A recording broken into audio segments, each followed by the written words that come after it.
भारत को रूस देगा ये दो सबसे घातक हथियार। भारत अपनी हवाई ताकत को लगातार आधुनिक बना रहा है और भविष्य की युद्ध नीति के अनुरूप खुद को तैयार कर रहा है। इसी क्रम में रूस की एक बड़ी सैन्य पेशकश ने सामरिक हलकों में हलचल मचा दी है। रूस ने भारतीय वायुसेना IAF को अपना अत्याधुनिक 5वीं पीढ़ी का स्टील्थ फाइटर Su-57E और उसके साथ भारी मानव रहित कॉम्बैट ड्रोन H-70 ओखोटनिक भी देने की पेशकश की है।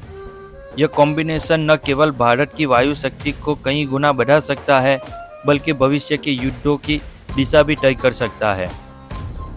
क्या है Su-57E और क्यों है यह खास? Su-57E रूस के Su-57 फैल्कन का एक्सपोर्ट वर्जन है।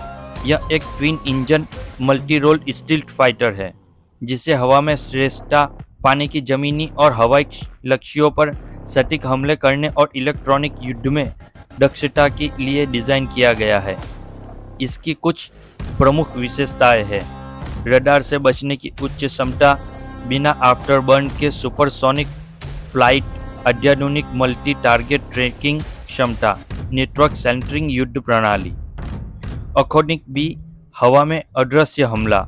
Su-70 ओखोटनिक बी एक भारी मानव रहित कॉम्बैट एरियल व्हीकल UCAV है, जिसे घोस्ट ड्रोन भी कहा जाता है। इसका डिज़ाइन फ्लाइंग विंग पर आधारित है, जो इसे अत्यधिक स्टील्थ बनाता है।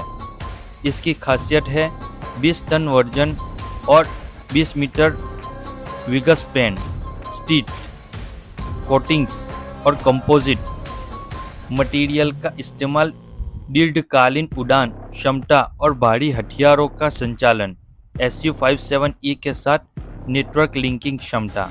यह UCAV विशेष रूप से उच्च जोखिम वाले मिशनों के लिए तैयार किया गया है, जहां मानव पायलटों का भेजना खतरनाक हो सकता है। MUMT कॉन्सेप्ट, मानव और मानव रहित का संगम। Su-57E और ओखोटनिक बी की यह जोड़ी man unmanned teeming MUMT concept का आदर्श उदाहरण है। इसमें Su-57E एक कमांड एंड कंट्रोल हब के रूप में कार्य करेगा, जो ओखोटनिक बी को निर्देश देगा, जैसे लक्ष्यों की पहचान, हमला या तोही।